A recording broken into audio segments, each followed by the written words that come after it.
굿즈 제작 업체 고를 때 혹시 아직도 단가부터 보고 계신가요? 여기는 개당 3,000원이고 저기는 개당 3,800원이니까 당연히 3,000원짜리 업체가 좋은 거 아니야? 이렇게 생각하셨다면 오늘 영상은 꼭 끝까지 보셔야 합니다. 제가 실제로 아이돌 굿즈, 스포츠팀 굿즈, 팝업 스토어 MD, 브랜드 굿즈 등을 제작하면서 느낀 건요. 굿즈 제작은 싼 업체를 찾는 게임이 아닙니다. 정해진 예산 안에서 얼마나 좋은 퀄리티의 제품을 만들어내냐가 가장 중요한 게임이죠. 특히 아이돌 굿즈는 일반 제품이랑은 달라요. 팬들은 색감 하나, 봉제선 하나, 포장 상태 하나까지 정말 디테일하게 봅니다. 포토카드 색감이 조금만 이상해도 말이 나오고 아크릴에 스크래치가 있어도 말이 나오고 인형 얼굴 자수가 조금만 어색해도 바로 커뮤니티에 글이 올라가죠. 왜냐하면 팬들에게는 굿즈는 그냥 물건이 아니라 내가 좋아하는 아티스트의 이름이 걸린 공식 상품이기 때문입니다. 그런데 제작 업체를 잘못 고르면 이 모든 책임은 결국 발주한 사람에게 돌아옵니다. 회사 담당자라면 회사에서 욕먹고, 브랜드 사장님이라면 고객한테 욕먹고, 크리에이터라면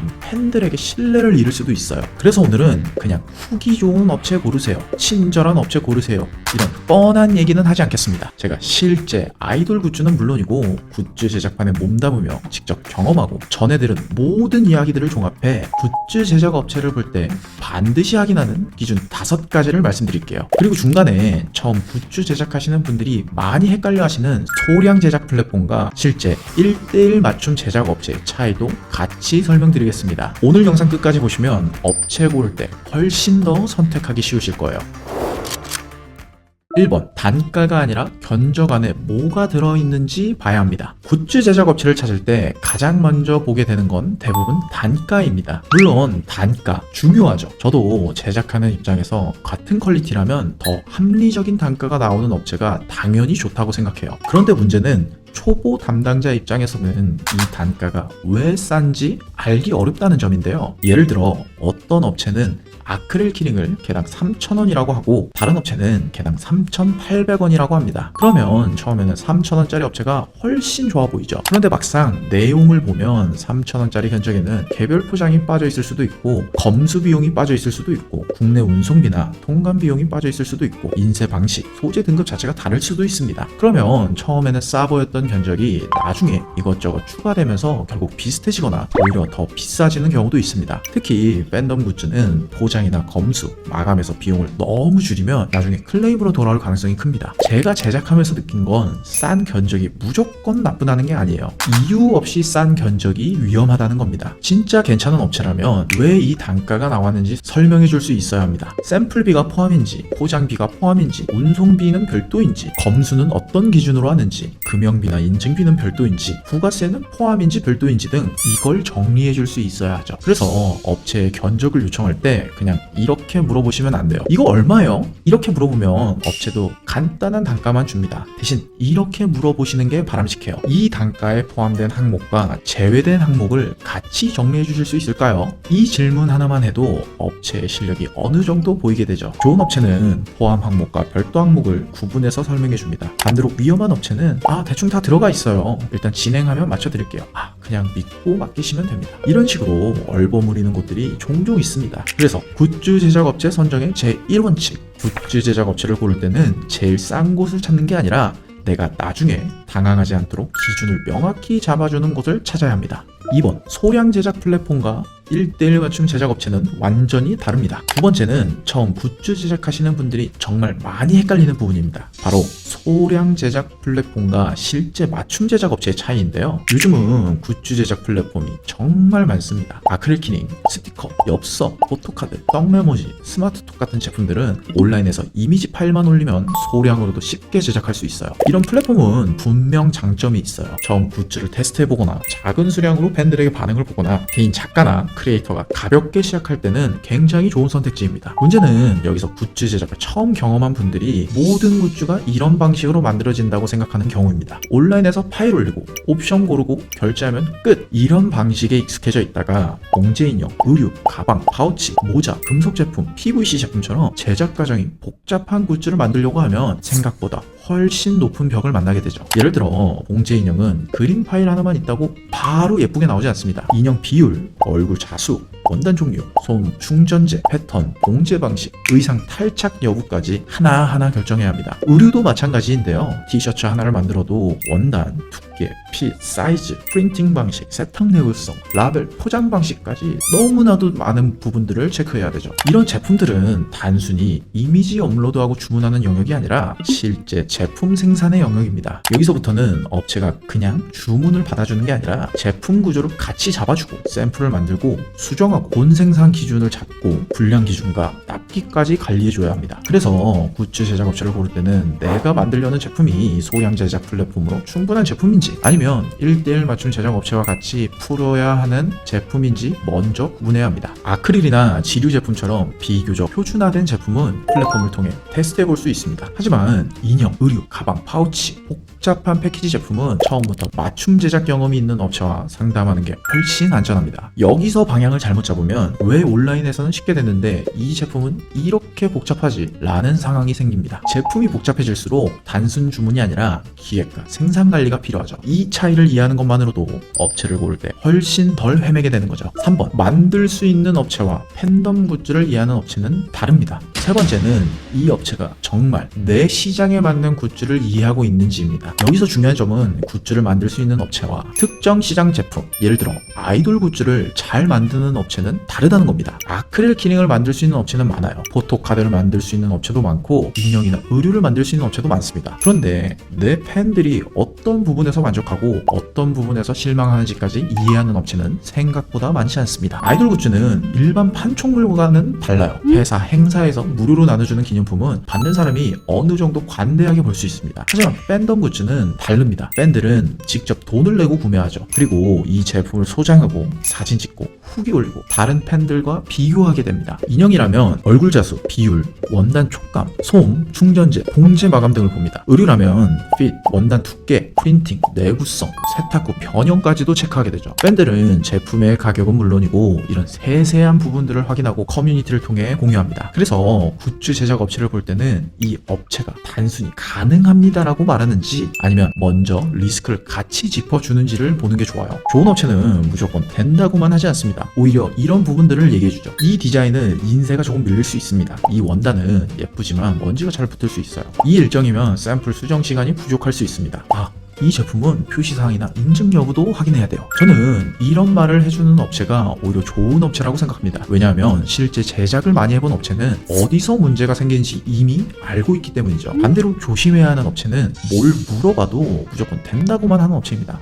되죠. 다 됩니다. 문제 전혀 없어요. 걱정하지 마세요. 물론 진짜 가능할 수도 있어요. 하지만 아무런 리스크도 이야기하지 않는 업체라면 한 번 더 확인해보는 게 좋습니다. 진짜 제작을 많이 해본 업체는 됩니다라는 말보다 이러한 부분은 조심하셔야 합니다 라는 말을 더 자주 하거든요. 굿즈 제작 업체를 고를 때는 제품을 만들 수 있는지만 보지 마시고 이 업체가 내가 모르는 리스크를 같이 짚어줄 수 있는지를 꼭 확인해 봐야 됩니다. 4번, 샘플 하나보다 중요한 건 본 생산 퀄리티를 유지하는 능력입니다. 네 번째는 샘플과 본 생산입니다. 굿즈 제작에서 샘플은 정말 중요해요. 특히 아이돌 굿즈에서는 샘플이 그냥 한 번 만들어 보는 것이 아니라 팬들이 실제로 받게 될 제품의 기준을 정하는 단계입니다. 그런데 많은 분들이 샘플을 볼 때 그냥 예쁜지만 봐요. 디자인이 잘 나왔나? 크기가 맞나? 색은 괜찮나? 물론 이것도 중요해요. 하지만 제가 더 중요하게 보는 건 이 업체가 샘플을 만드는 과정에서 얼마나 꼼꼼하게 소통하는지입니다. 좋은 업체는 샘플 제작 전에 사이즈, 소재, 인쇄 방식, 색상 기준, 부자재, 포장 방식, 마감 방식까지 다 미리 정리하고 들어가요. 샘플이 나오면 그냥 사진 몇 장만 보내고 끝내지 않습니다. 이 부분은 의도한 대로 잘 나온 것 같아요. 이 색상은 원본보다 조금 어둡습니다. 이러한 부분들은 본 생산 전에 수정하는 게 좋을 것 같아요. 이런 식으로 미리 제대로 설명해주죠. 반대로 위험한 업체는 샘플 사진만 보내고 이렇게 말합니다. 확인 부탁드립니다. 그리고 고객이 하나하나 물어봐야 해요. 이거 원래 이렇게 나오는 건가요? 이 부분 수정 가능하죠? 이게 본 생산에서 이러면 그러면 불량인 것 같은데 나중에 불량으로 취급하나요? 이렇게 모든 걸 고객이 먼저 캐내야 하는 업체라면 본 생산에 들어갔을 때 상당히 피곤해질 가능성이 큽니다. 그리고 샘플에서 정말 중요한 건 샘플 하나가 예쁘게 나왔느냐가 아니라 그 샘플 퀄리티를 본 생산에서 그대로 유지할 수 있느냐입니다. 샘플 하나는 잘 만들 수 있어요. 공장에서 신경 써서 하나 만들면 생각보다 더 좋은 퀄리티가 나올 수 있기 때문이죠. 그런데 그걸 1000개, 3000개, 10,000개 만들 때 같은 퀄리티로 유지하는 건 완전히 다른 문제입니다. 인형 얼굴이 샘플은 예뻤는데 본 생산에서 표정이 조금씩 달라질 수도 있고, 아크릴 인쇄가 샘플은 선명했는데 본 생산에선 일부 밀림이 생길 수도 있고, 그래서 샘플 단계에서 꼭 물어봐야 합니다. 이 샘플을 본 생산 기준으로 잡을 수 있나요? 본 생산에서 어느 정도 편차가 생길 수 있나요? 불량 기준은 어떻게 잡나요? 샘플은 단순 확인용이 아닙니다. 샘플은 본 생산 전 챙길 수 있는 마지막 안전장치입니다. 다섯 번째는 일정, 인증, 문제 대응입니다. 이 세 가지는 따로 떨어진 것처럼 보이지만 실제 제작에서는 전부 연결되어 있어요. 굿즈 제작에서 납기 일자는 정말 중요합니다. 특히 콘서트 굿즈, 팝업 스토어 굿즈, 팬미팅 굿즈는 일정이 밀리면 정말 치명적이죠. 일반 제품은 늦으면 다시 판매는 할 수 있어요. 하지만 콘서트 굿즈는 공연 당일에 없으면 정말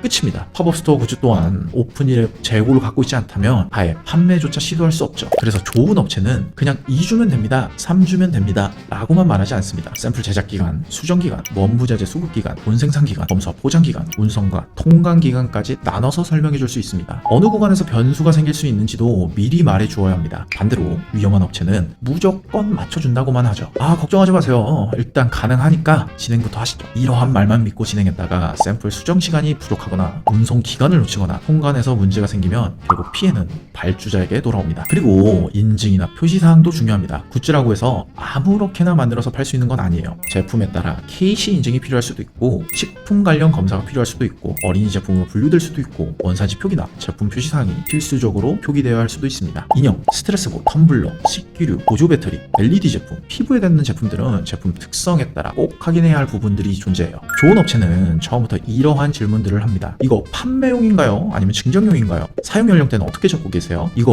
어린이 대상으로 판매하는 제품인가요? 국내 판매용인가요? 아니면 해외 판매도 고려하고 계신가요? 이런 질문 없이 그냥 만들 수 있습니다 하고만 하는 업체는 조금은 조심하셔야 돼요. 마지막으로 문제 발생 시 대응 기준도 봐야 합니다. 제작은 사람이 하는 일이고 공장에서 생산하는 일이기 때문에 변수가 생길 수 있습니다. 색상이 조금 다르게 나올 수도 있고, 인쇄가 밀릴 수도 있고, 봉제가 틀어질 수도 있습니다. 중요한 건 문제가 생겼을 때 업체가 어떻게 대응하냐인데요. 좋은 업체는 어디까지를 정상으로 볼지, 어디부터를 불량으로 볼지, 불량 발생 시 어떻게 처리할지, 재작업이 가능한지 사전에 어느 정도 정리를 하고 생산에 들어갑니다. 반대로 위험한 업체는 진행 전에는 다 해줄 것처럼 말하다가 막상 문제가 생기면 이런 식으로 대응해요. 이 정도는 불량 아니에요, 그럼 공정상 어쩔 수가 없는데 어떡합니까? 이미 생산해서 이건 고치기 어렵습니다. 이런 상황을 막으려면 발주 전 최소한 수량, 단가, 납기, 포장 방식, 샘플 승인 기준, 불량 기준, 수정 사항은 문서로 남겨두는 게 좋습니다. 굿즈 제작 업체는 단순히 물건을 만들어주는 곳이 아닙니다. 내 브랜드, 내 아티스트, 내 행사, 내 제품을 같이 책임질 파트너에 가깝다는 것을 항상 명심하셔야 돼요. 오늘 내용을 한마디로 정리하면 이겁니다. 굿즈 제작 업체는 싼 곳을 고르는 게 아니라 내가 만들고 싶은 제품을 사고 없이 끝까지 완성해 줄 수 있는 파트너 같은 곳을 고르는 겁니다. 특히 아이돌 굿즈, 팬덤 굿즈, 팝스토어 앤디, 브랜드 굿즈는 단순히 제품을 만드는 게 아니라 팬들과 고객이 브랜드를 기억하는 방식을 만드는 일입니다. 그래서 신중하게 업체를 고르셔야 돼요. 혹시 지금 굿즈 제작을 준비하고 있는데 어떤 업체에 맡겨야 할지 모르겠거나, 소량 제작 플랫폼으로 해야 할지, 맞춤 제작 업체를 찾아야 할지 헷갈리거나, 이미 견적을 받았는데 이 조건이 맞는 건지, 아니면 이 단가가 적절한 건지, 이 제품이 실제로 제작 가능한 구조인지 막혀 있다면 영상 하단 고정 댓글에 문의폼을 남겨두겠습니다. 꼭 저희 굿즈맨 팀에게 제작을 맡기지 않으셔도 괜찮아요. 원하는 수량, 희망 납기 정도만 남겨주시면 가능한 방향과 조심해야 할 부분을 같이 검토해드릴게요. 저는 굿즈를 무조건 싸게만 만드는 것보다 팬들이 받았을 때 만족할 수 있는 퀄리티, 브랜드 이미지에 맞는 완성도, 그리고 일정과 유통 과정에서 문제가 생기지 않는 안정적인 제작이 더 중요하다고 생각합니다. 앞으로도 굿즈맨 채널에서는 아이돌 굿즈, 팝업스토어 MD, 그 외에 다양한 굿즈 제작에 필요한 실무적인 이야기를 계속 공유해드릴 예정이에요.